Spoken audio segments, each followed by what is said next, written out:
அந்த ரெஸ்ட்ஃபுல் அவேர்னஸையே உங்க எமோஷனல் பேஸ்லைனா மாத்தினீங்கன்னா எதை வேணா மேனிஃபெஸ்ட் பண்ணுவீங்க. நீங்க எதை தேடிட்டு இருந்தீங்களோ அதெல்லாம் உங்களை தேடி ஓடி வருங்கய்யா. உங்க எமோஷனல் பேஸ்லைன் ரொம்ப ரொம்ப முக்கியம்.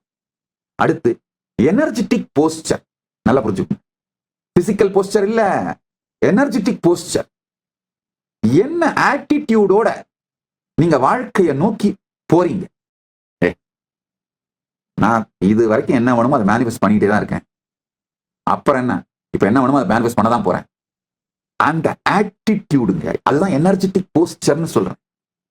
அந்த ஆட்டிடியூட், இந்த ஃபிளீட்டிங் மூட்ஸ் அதெல்லாம் இல்லாமங்க, ஒரு சஸ்டெயின்டான உங்களுடைய கான்சியஸ்னஸா, உங்களுடைய வைப்ரேஷனா, உங்களுடைய எனர்ஜெட்டிக் ஃப்ரீக்வன்சியா, உங்களுடைய கான்சியஸ் ஃப்ரீக்வன்சியா,